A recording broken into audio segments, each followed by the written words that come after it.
So now for the highlight of our day, our keynote, Dr. Hazel Henderson. I'd like to spend a few moments and talk about Hazel and the work that she's been doing for a very long time and that has really made an amazing impression on a lot of people. So Dr. Henderson is the founder of Ethical Markets Media, a certified B Corporation. She is a world-renowned futurist, syndicated columnist, and award-winning author. She created the Ethic Mark Awards, the Green Transition Scoreboard, and co-created Ethical Biomimicry. In 2007, she was elected a fellow to Britain's Royal Society of Arts, and in 2012, she received the Reuters Award for Outstanding Contribution to ESG and Investing. She was inducted into the International Society of Sustainability Professionals Hall of Fame in 2013, and in 2014 was again honored as a top 100 thought leader in trustworthy business behavior by Trust Across America. Welcome, Dr. Henderson. We are honored and privileged to have you join us. Are you ready to present? Thank you so much. It's really wonderful to be back at MSU. And the last time I gave a lecture at MSU was in the 1980s, before many of you were born. And my subject then was Beyond Anthropocentrism. And what I was trying to say is that our statistics had to be broadened out, and we were going to have to look at the real world and what was going on, rather than all the statistics that we were using and still are, which are all kind of navel gazing and all based on our ideas of the price system. So I would like to start and show you a few slides. And the reason I've got so many slides is because I want everybody to relax, and basically you can get all the slides later. So just relax and let's go. That is just to remind everybody what I'm going to talk about, which is sustainable redevelopment for the circular economies that we all know we need. Next, please. And I just want to remind people who may not know that the book I'm best known for really was written in 1981. And I had just come off 6 years of being a cabinet level science advisor to the US Congress Office of Technology Assessment, and also the National Science Foundation. And I was on a committee at the National Academy of Engineering looking at public engineering policy. And when I left that in 1980, I wrote this book in 1981 because I had had a front row seat at all of the politics of the technological choices that were made. And what I saw very clearly was all of the incumbent 19th century industries based on fossil fuels and then later nuclear power, which basically had gobbled up all of the tax subsidies and all of the powerful committee assignments in the Congress. And meanwhile, we on the Technology Assessment Advisory Board knew very well that the next evolution was going to be toward what I called the solar age. And this was going to evolve into a higher level of understanding about how to capture all those free photons that come in every day from the sun. And so what was happening to me was that back in my office, I was getting all of these business plans and all of the rest of it for solar, wind, energy efficiency, LED lighting. And there was no recognition back then that these were the evolutionary sectors of the new economy. So, so basically, I found that although this book was reviewed in the New York Times and in scientific journals, it was just the time that Ronald Reagan came back into office in the US, and he took off the solar panels that Jimmy Carter had put on the White House. And I thought, oh gosh, you know, this is going to be a long haul. Next one, please. So I ended up after I spent almost 20 years helping develop with the Calvert Group socially responsible criteria for investments.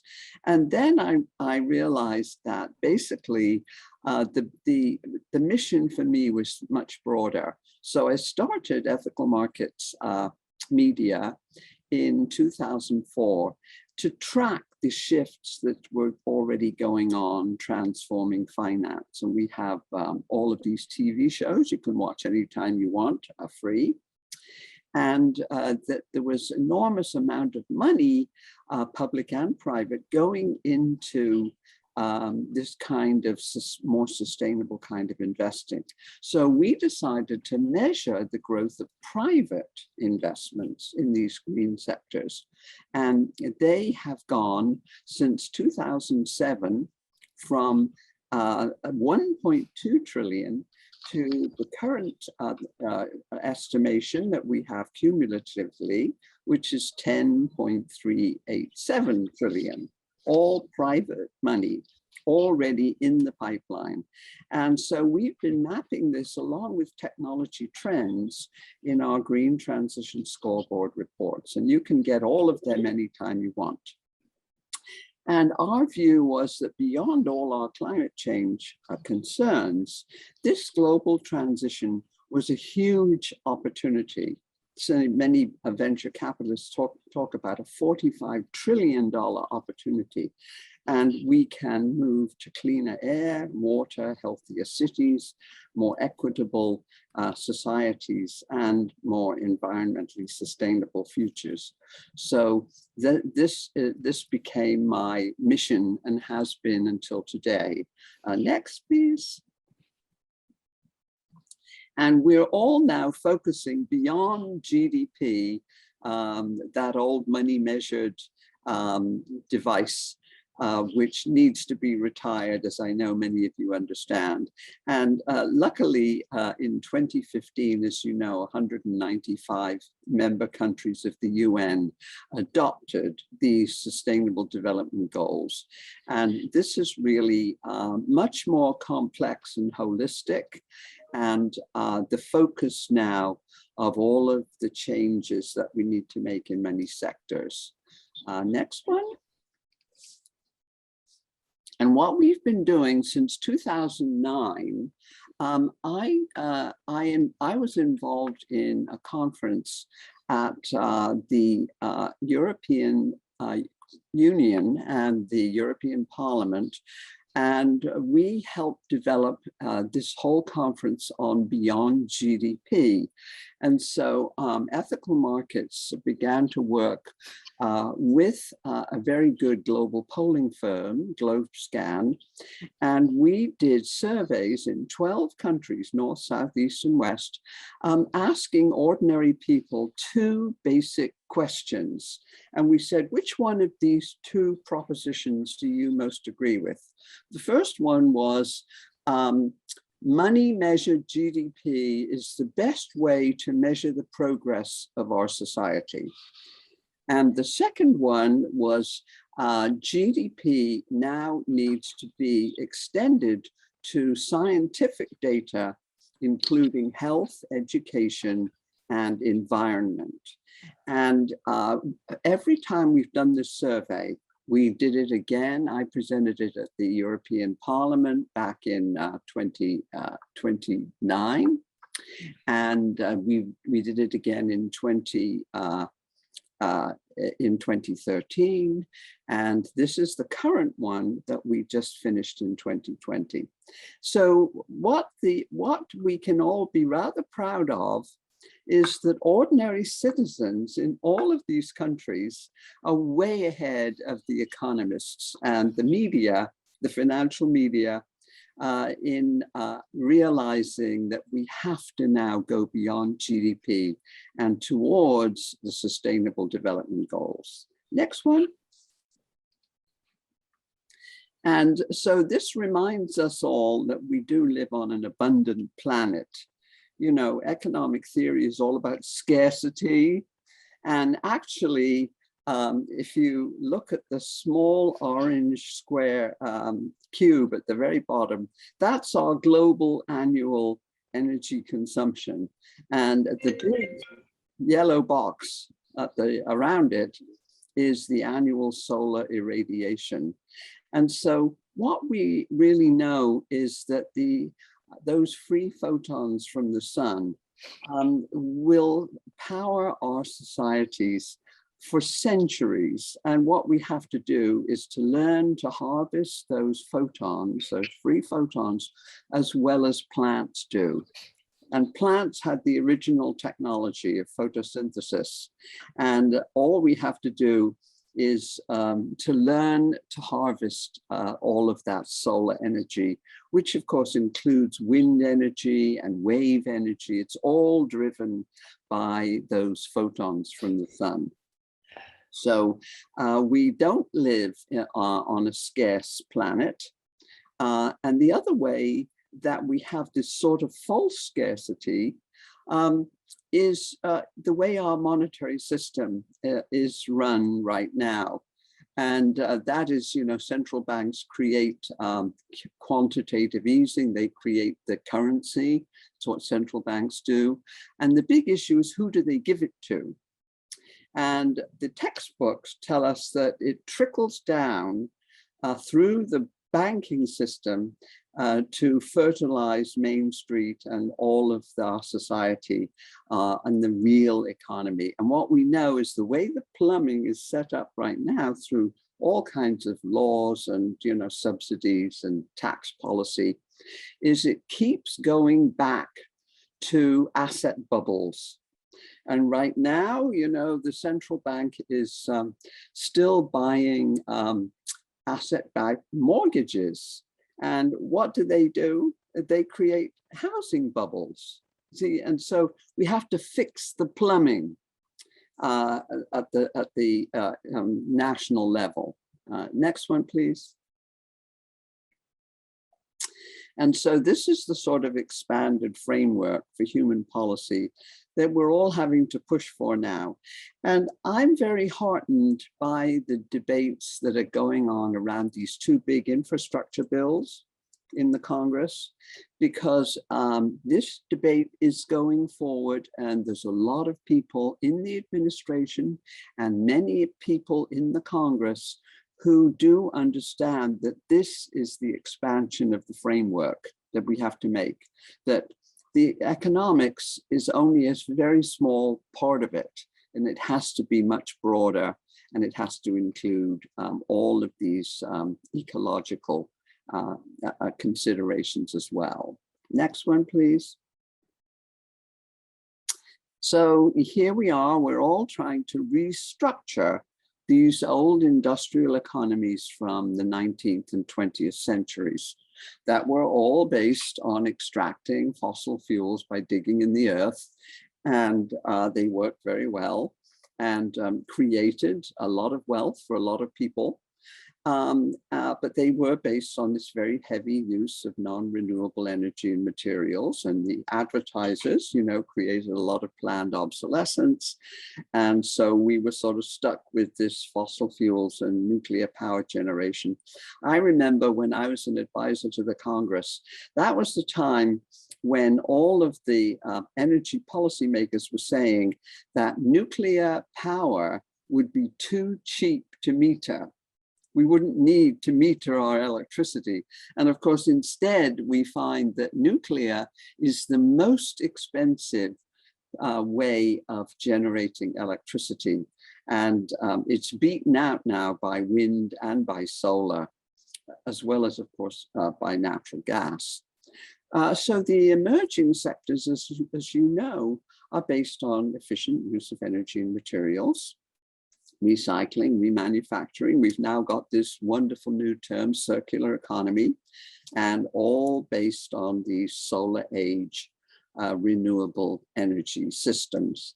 And I have to say that the three big auto companies in Detroit were really behind the curve for many, many years. And I have done a lot of lectures in China over the past 30 years. And the amazing thing today is, as you probably know, there are over 100 electric car and bus companies in China. And there's electric buses all over public streets in China. And so even though President Biden is kind of pushing the three big auto companies in Detroit, and, you know, offering them, you know, that the government will purchase the electric cars that they create, they still have a lot of catching up to do. Next one, please.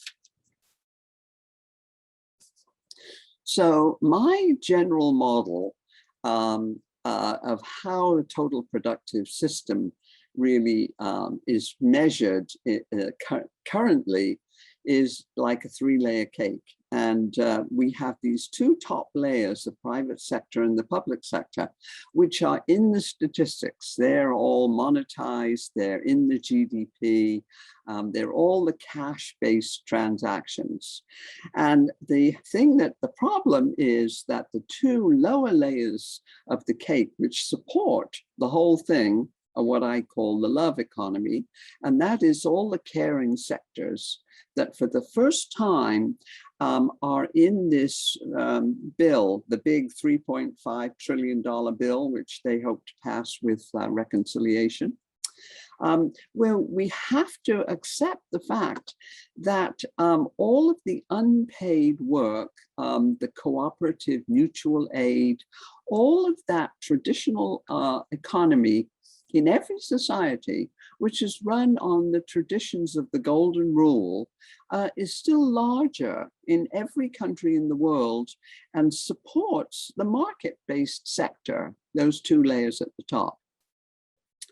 But of course, the UN didn't begin to measure it until 1995. And I got involved with the UNDP. And the first estimation they made of the unpaid work and its hidden contribution to GDP was in 1995. And they estimated that 16 trillion of unpaid work was missing from the global GDP that year. And you can go on the UNDP website and get those numbers.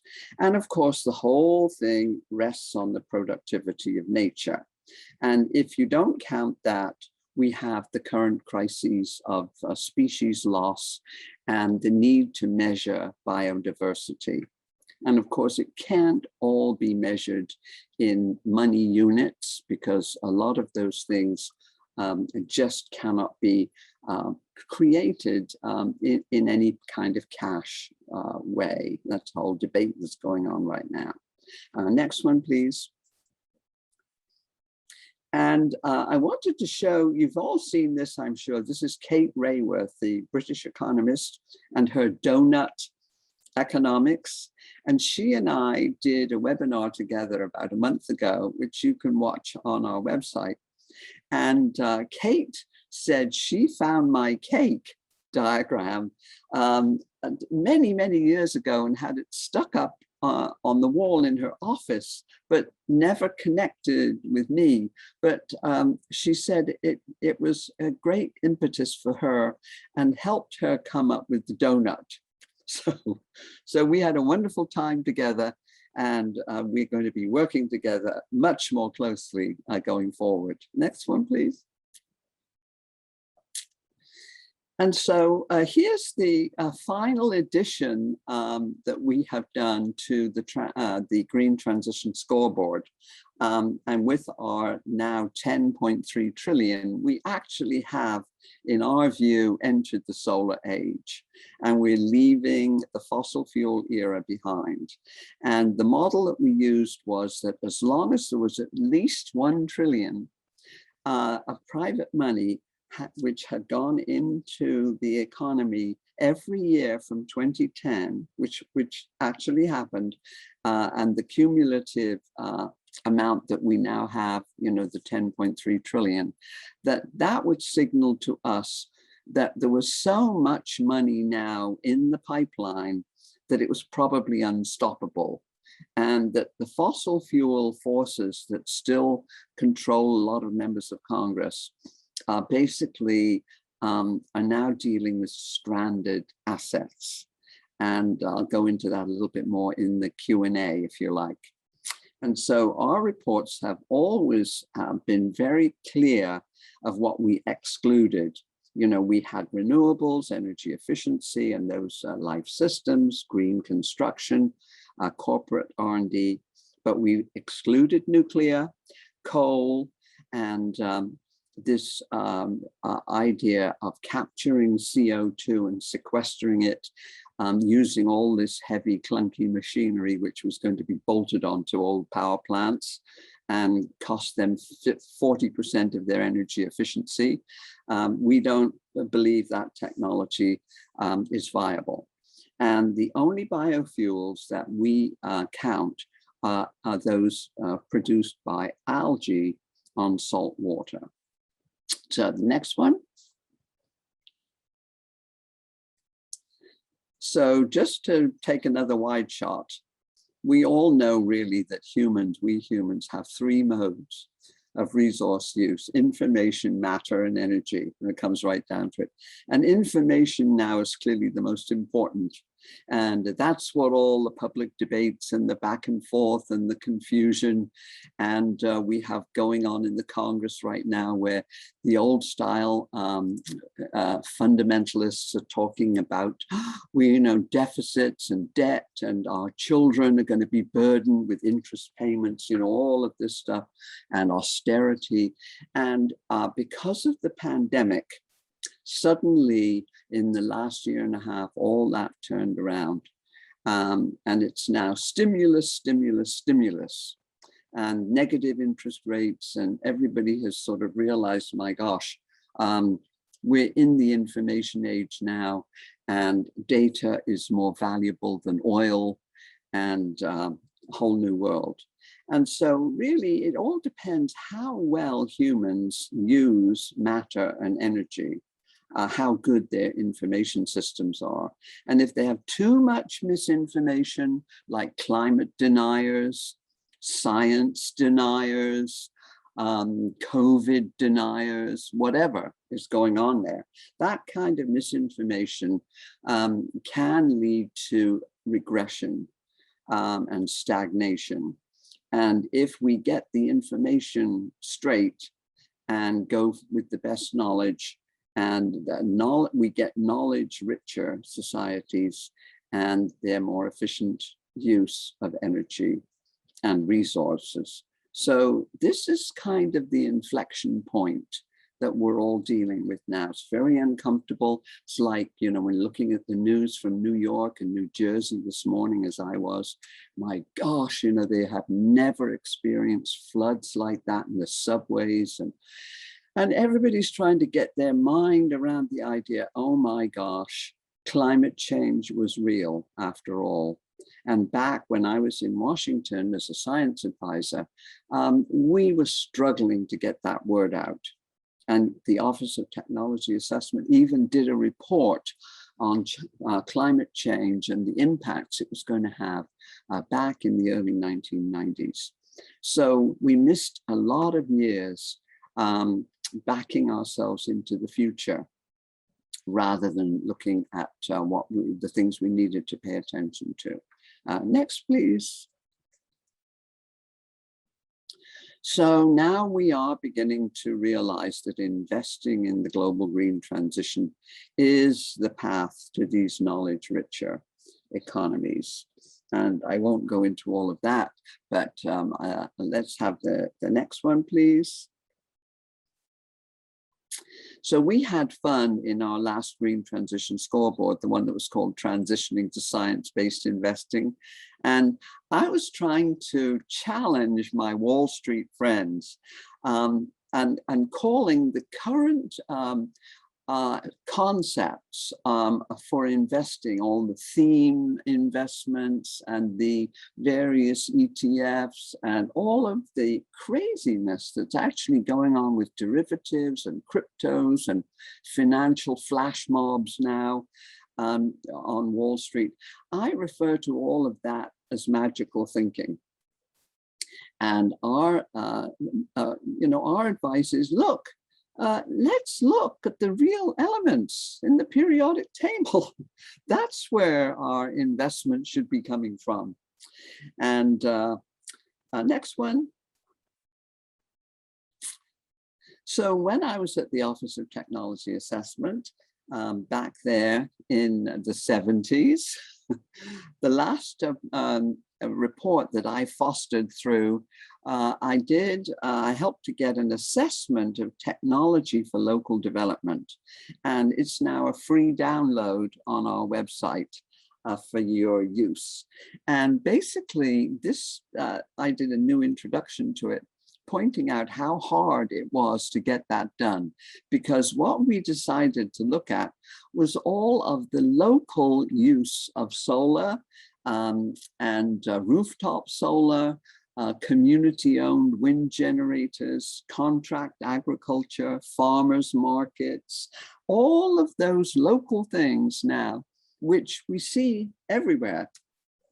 And so we reproduced this report with the University of Florida in 2014. And as I say, it's now a free download for you all to use. And basically, we were trying to say, look, this is the small is beautiful approach to really caring local development as the fundamental bedrock of good societies. Next one. And so since I've become a media person, I talk a lot about the fact that we all live in mediocrities today. You know, that everybody is trying to get their message out on media, whether it's the government or whether it's special interests or whether it's advertisers or public spots or whatever, or political ads. And we now realize that all these mediocrities that we live in today, whatever form of government we think we live under, they are operating with attention economies. It's all about getting people's time and attention, which is just as valuable to all of us as money. And so people really are tuning out a lot of the messages and going, particularly after COVID, and of course we're still in it, looking for new challenges and experiences and opting for less income and, you know, not so much urban stress. And, you know, our young millennials, you know, they don't even want to own a car. You know, that whole thing is sort of changing. It's all going to services. They just want to be able to get a Uber or Lyft when they need it. So as you know, most advanced societies now are about 80% services rather than the old 19th century economy, which was all about stuff you could drop on your foot. Next one, please. So I did a webinar with my dear friend, Vicki Robin, who wrote the wonderful book, Your Money or Your Life. And we were trying to get this point across that now we're shifting from GDP toward the Sustainable Development Goals. We're asking these questions, you know, how much do we want to follow the money god wherever it leads us and all of the money-based statistics, and how much should we restore the much older traditional values of community, of the golden rule, which if you go into Wikipedia, you'll find there's about 50 pages on the history of the golden rule. Do as you would be done by, in every language, every religious tradition, really from the very beginning of human history. Next one, please. So I wrote an article which is out on our site right now if you want it. You know, we put all of our stuff out on our latest headlines, which you can sign up for free. And I called it Valuing Love Economies. And I just emphasized that the larger unpaid traditional sectors of caring and sharing and mutual aid and barter and swapping and all of that are still larger and enfold the GDP price system. And they're still run on the traditional values of the Golden Rule. And not that money and markets are not wonderful inventions.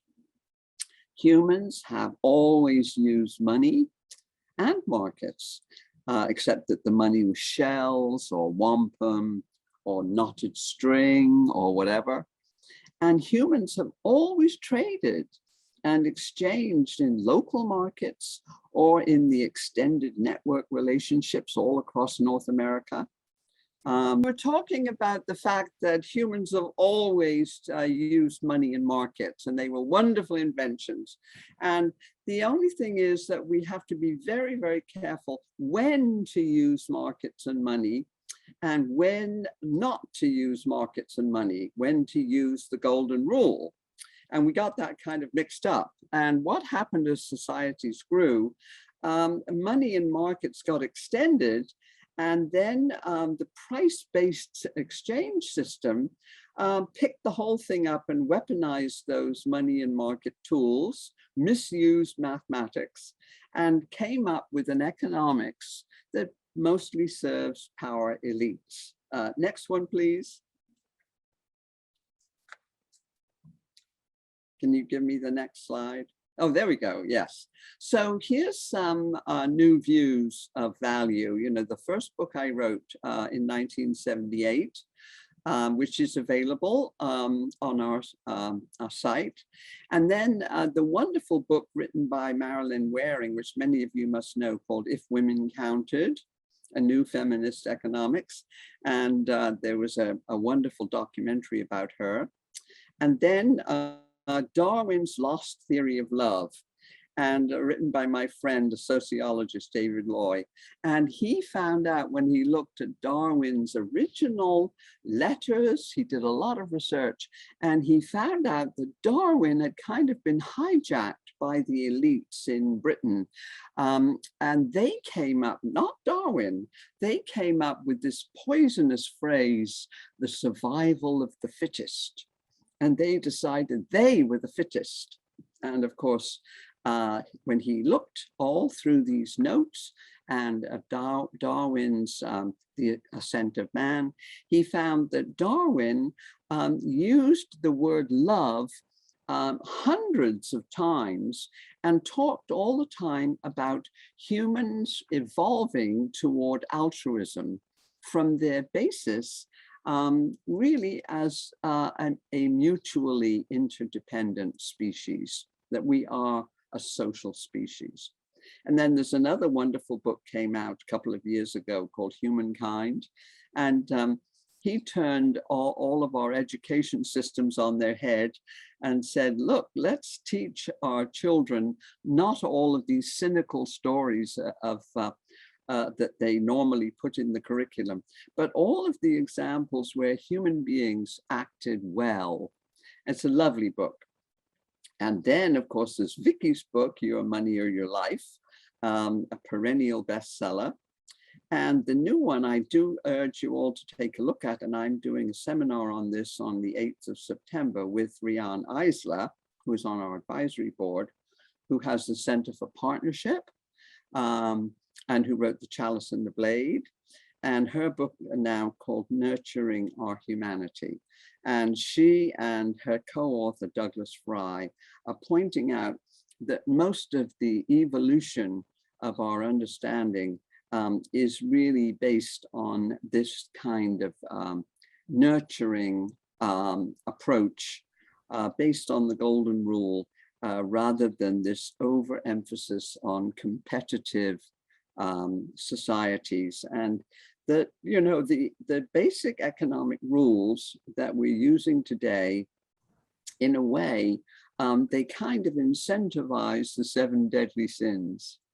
Think about it for a minute: greed, accumulation, competition, you know, all that. So this is a new model which is emerging along with our new understanding of local, really local circular economies that we can design together. Next one, please.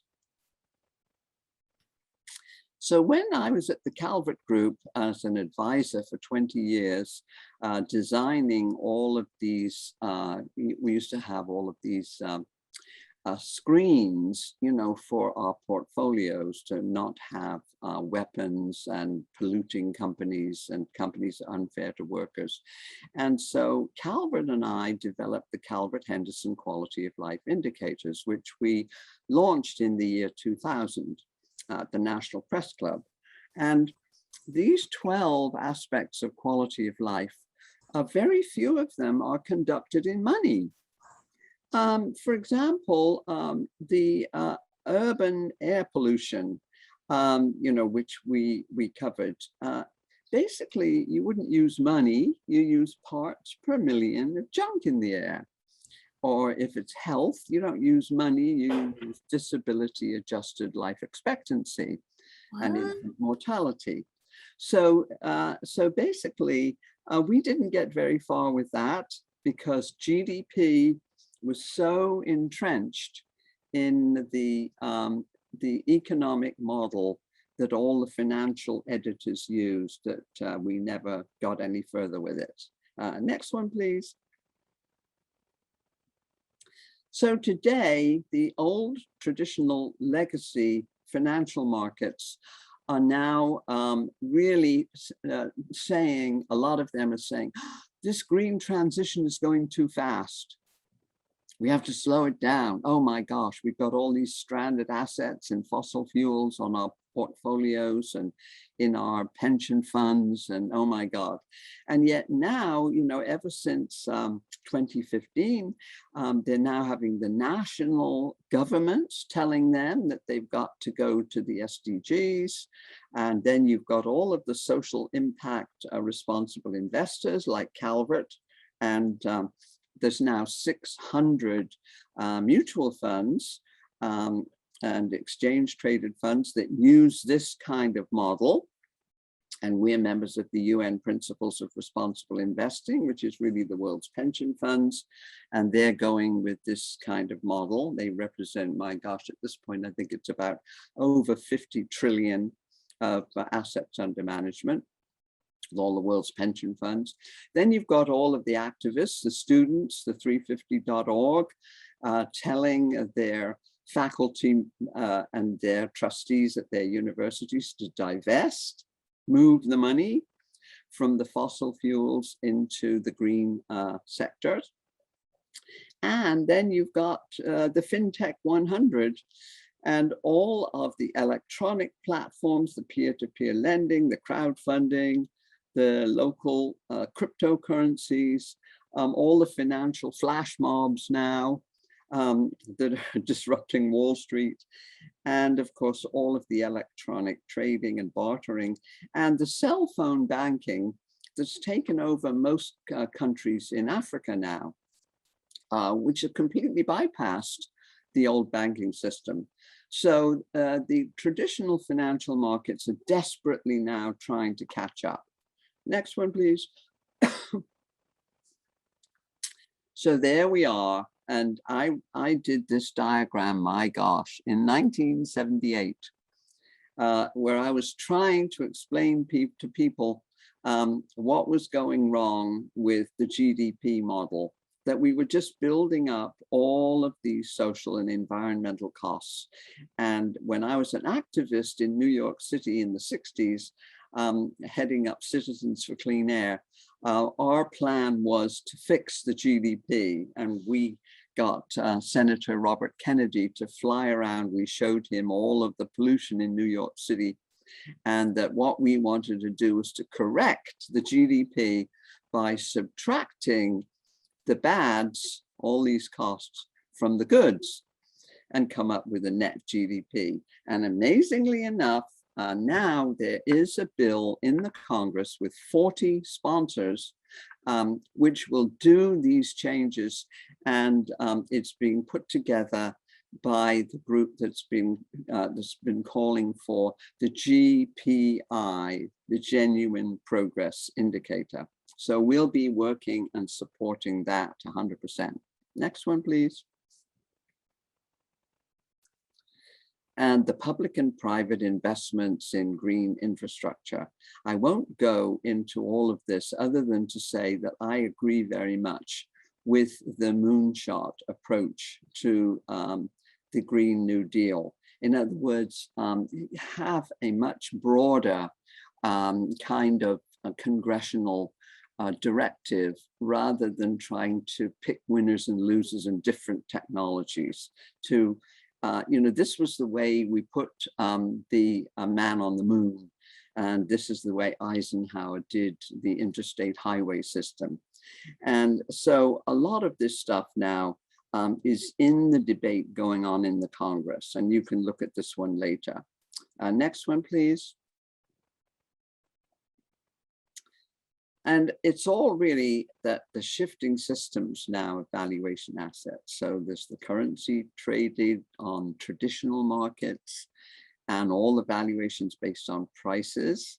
And I've always said that prices really are always historical. You're always backing into the future, looking through the rearview mirror. And they're all based actually on human ignorance, because they don't include all those external social and environmental costs. And they talk about materiality as if it's only those things that you can drop on your foot, instead of the real value now, which is going to intellectual property and intangibles and all those things. And so another thing about GDP, which is very important to be changed, and will be if we get this new genuine progress indicator, and that is to have an asset class on the books, an asset account. And the problem of not having an asset account the way it is now is we add up all the debts that the government invests in infrastructure and fixing the grid and all of the things we have to do, educating children and so on and so forth. So it's all carried on GDP as debt, with no balancing value of all of these important assets, public assets and public services that we've created. And so if we correct that with this new GPI, the General Progress Indicator, Genuine Progress Indicator, it would cut the most asset debt to GDP ratios that countries seem to have now by about 50%, with a few keystrokes, just to get it right. So here's all of the new digital assets that are bartered, traded virtually, locally, and all of this information-based services, brands, patents, platforms, URLs, internet business models, they all tend to be capital light. You know, they're very much reliant on relationships and social organizing and community, and the cryptos, of course, and all of the challenge going on now to central banks. I'm just reading a report today from the Bank of England, which is thinking of challenging the Facebook private currency, which they used to call the Libra. They've changed the name now. And so central banks are saying, hey, we're not going to allow these private cryptocurrencies to take over. And so central banks now are moving to central bank digital currencies. Next one, please. And so that's back to the whole issue of reforming the money creation policies. And I won't go into this anymore. You can look at this at your leisure. And let's go to the next one. And just take a deep breath and realize that we are at a major inflection point where there are multiple systems going through these transformational changes. And it is like we're all riding a tiger. And so we need lots of deep breaths and to recognize that all species evolve due to stress. And that involves us too. And the good news is that this helps institutions change under new conditions, allows new companies, new technologies to emerge. And we need to remember that our economies are living systems embedded in our deeper traditional societies. And all living systems evolve not in nice, neat, straight lines, but always with jumps that biologists call punctuated equilibrium. So we know that we can expect these jumps. And as I say, let's take a deep breath and realize that we're in a major inflection point. And if we all keep our wits about us and get our arms around it, the future can be much more what we all envision it can be. So let's look at the new lenses through new values. And I want to thank you all, and let's have lots of good, next one, please. That's the last slide. And this is just to let you know that you can get all of this stuff off our website. And now I'm hoping to have some really good questions. Thank you.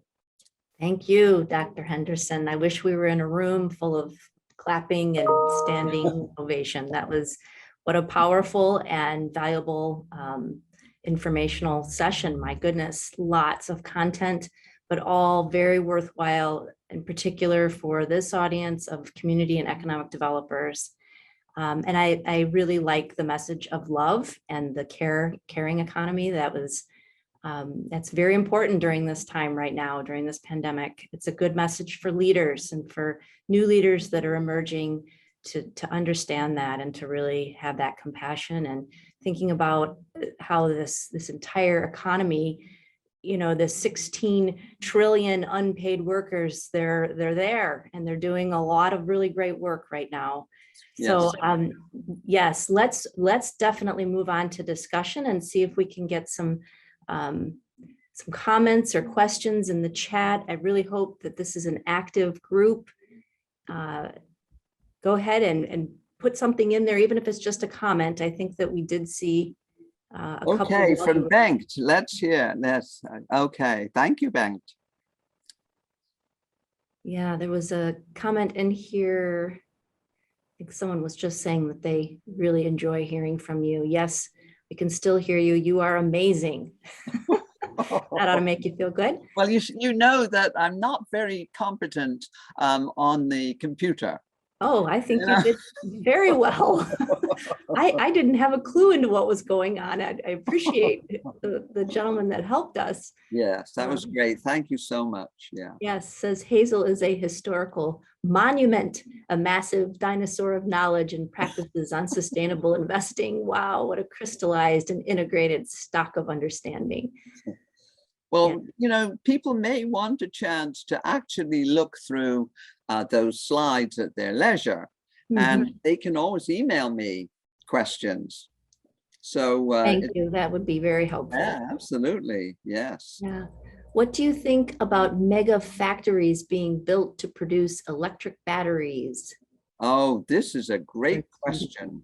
Yes. And I'm so glad for the opportunity to jump in, because this is not the right way to go, I don't think. And there is a big problem here as we shift from petroleum to power our transportation systems to batteries.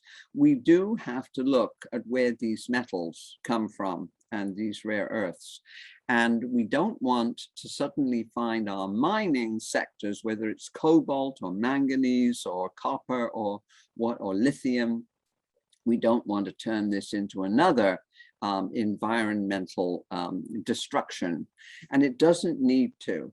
And what I'd like to draw people's attention to is the fact that I've been looking at a company in Vancouver called Deep Green. And they have done a life cycle analysis with a third party. They paid for this life cycle analysis, and they want to cherry pick from the bottom of the Pacific Ocean off that part of British Columbia. In the deep ocean, there are all of these mixed metal called nodules that are naturally created over the centuries of almost pure ores of just these metals that we need. And they don't have to be trawled off the bottom of the ocean with disturbing the bottom of the ocean. They can be cherry picked and brought back.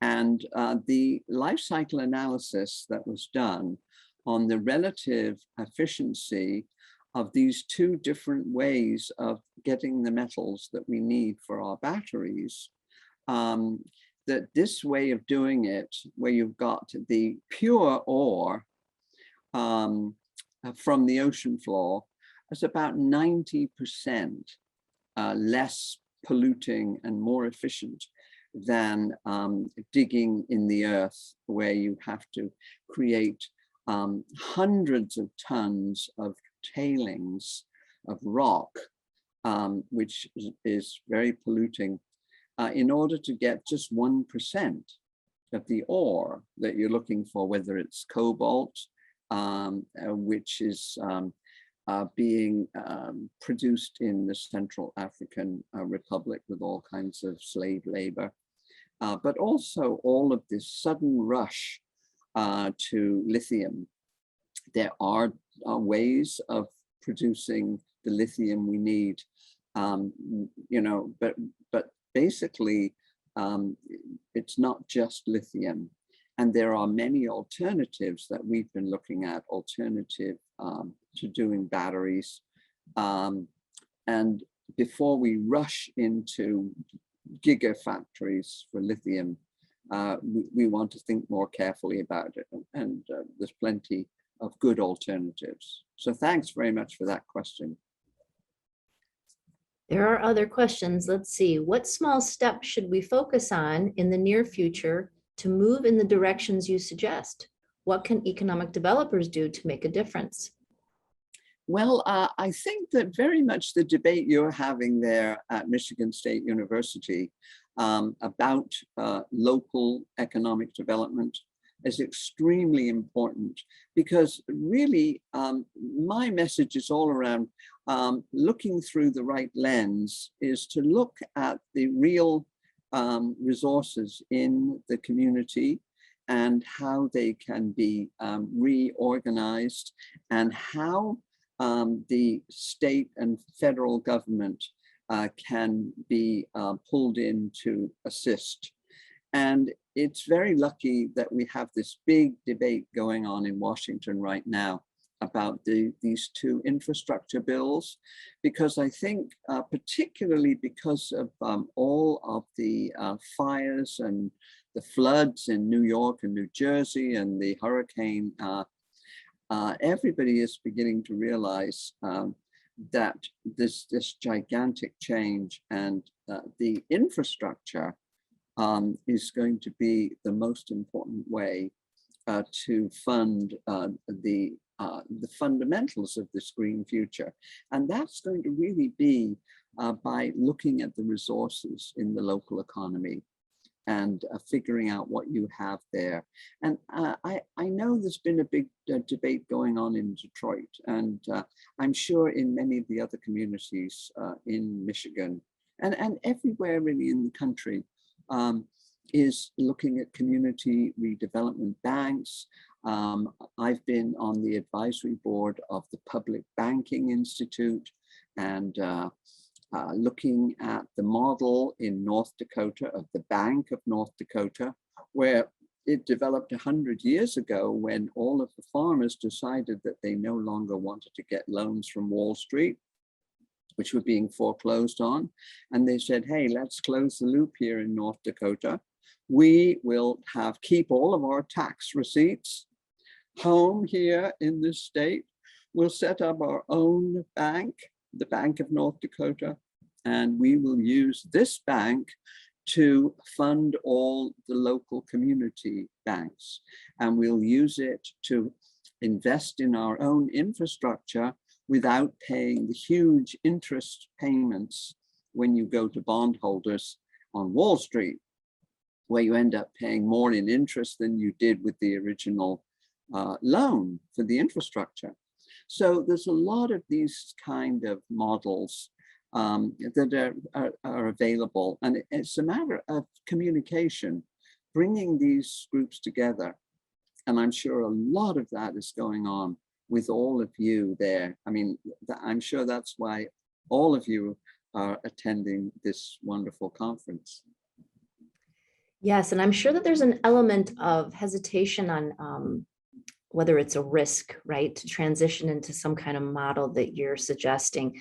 And I think that there's some hesitancy due to our sort of genetic makeup here, is looking at, you know, industry and manufacturing, and that's so what you're talking about is a little more on the entrepreneurial side, is, you know, being a little bit more out there and making that decision and collaborating with others and moving to a model like that, like the North Dakota banking. Yes, and you know, the thing is, it's quite understandable that people are very hesitant about this because so many of their pensions are still tied up in the old economy.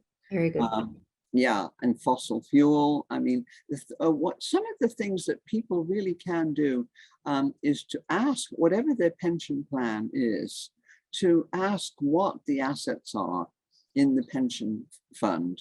And if there's still too many fossilized assets, they really need to, you know, to push to get the assets shifted now to the 21st century, you know, out of the 19th and 20th century. So that can be done on a political level, and it can be done on, you know, on the individual level. People have financial advisors. I mean, like, you know, I've been talking to a lot of millennials, and a lot of these young people are going to inherit the trust funds, the family funds of their parents.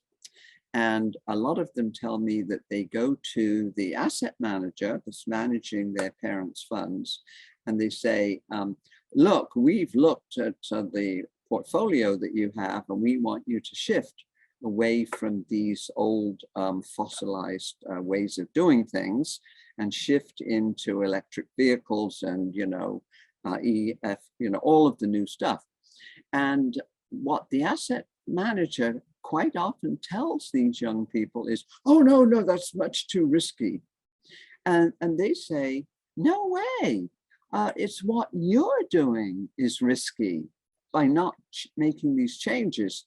And a lot of them will say, look, unless you make these changes, I'm going to fire you. So there's a lot of that going on with the millennials today. Now, I saw a question from a friend of mine, a new friend of mine, Ken Pentel. Where are you, Ken? Okay, yes, down at the bottom. Look Yes. to Congresswoman, do we say Lahan Omar's bill, HR 4894, the Genuine Progress Indicator, GPI Act. That's right. That's what I was talking about. Yeah. Yes, wonderful. Yes, if we can make that available to everybody, Ken, that would be terrific, because you know, that solves a lot of problems right there. And even if it takes a long time to get that actually enacted, the debate that it will create is absolutely vital at the moment.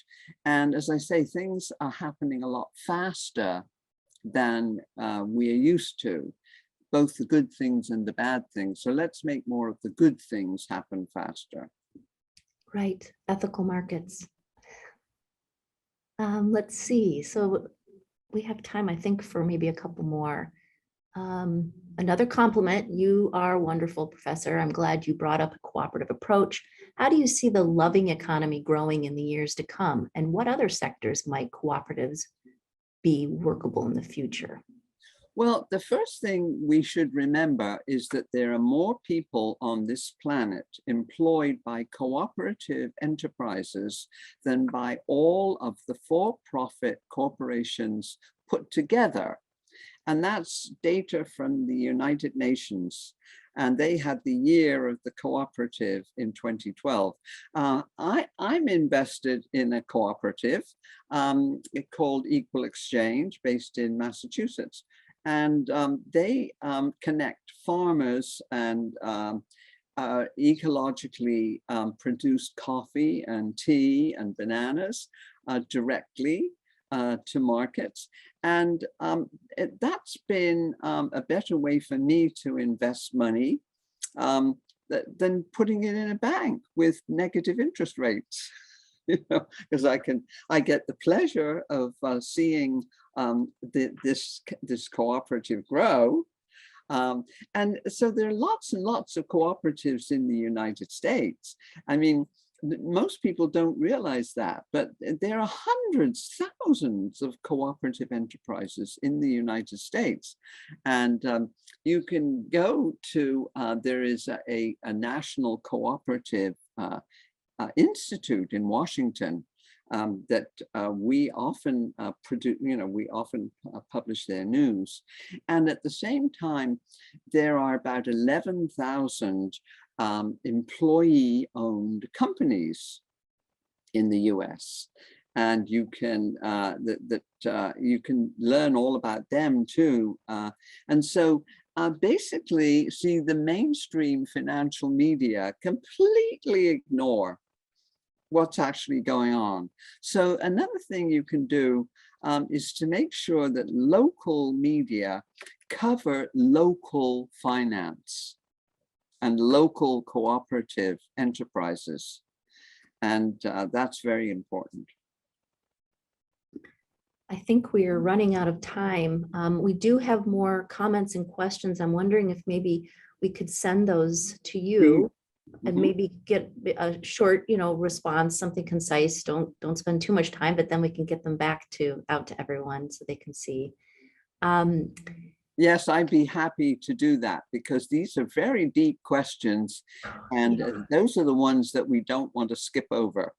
Yes, right. I'm seeing a lot of ESG is being commented on, policy direction being asked about. So we could go on and on probably for another hour, I think. And yes, this conference, this big conference, COP26, is coming up on climate change in Glasgow, Scotland in November. And that will be another whole raft of changes that are going to take place. And we're going to be very involved in that, mostly critiquing on all of the false promises that are being made now for, quote, net zero by 2050. And what we need is zero, not net zero. What they mean by net zero is, oh, we are going to buy an offset and promise to save a forest somewhere else while we go on polluting. No, no, no, that's not going to fly. So that's what we're going to be doing at COP26. Thank you for alerting us about this event. And also, I think there's some agreement, probably a lot of us here, with this idea of why are we waiting? The 2050, 2020 was 20 years ago, and we keep setting these benchmark times to take action, and it's very discouraging. Yeah, much too slow. And the point is that we can make very significant change to bend that CO2 curve in the atmosphere within the 10-year time frame. And you'll find a lot of information about that on how we can do that in many ways. There is a TV show playing on our homepage with me discussing all of this with a NASA chief scientist, how we could expand our food supply, which is now perilously based on 3% of the planet's fresh water, and use the other half of the plant system, which we don't use, which are all those salt-loving plants that are grown in 22 countries all over the world for centuries and are very nutritious. The only one that's made it to the supermarkets that you may know is quinoa, the grain, but there's a whole bunch of others. And in our 20-minute TV show, we explain how we can invest in those within the 10-year time frame. And guess what? Their deep roots capture the CO2 in the atmosphere better than any mechanical way that's ever been devised. So we can follow nature and achieve that within 10 years.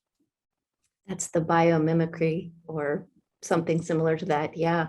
Yes. I don't know, Dr. Henderson, how you keep track of all this information and how you remember it all. It's just, and it's so important for us to know this. The message has been very, very good today for our audience. Thank you so much. And please be in touch, because yes, of course. I'm rooting for you all. Yes, Michigan needs a lot of this information, so we will share whatever links and materials that you have. We will send you the questions and maybe see if we can get some responses, back out. We want to stop riding the tiger, right? We want to stop this stress. We want to move into a much better quality of life for everyone. Yes, and send me your news, and we can post your news on our latest headlines. Thank you so much. I also want to thank our sponsor that helped us to bring you to our event. This wouldn't have been possible without the Michigan Economic Development Corporation. So I know that we do have some representatives from our Economic Development Administration as well that are in attendance today. So I really, really want to say thank you to both of them. This wouldn't have been possible without. So thank you, Dr. Henderson, again. Thank you. Good luck to everybody.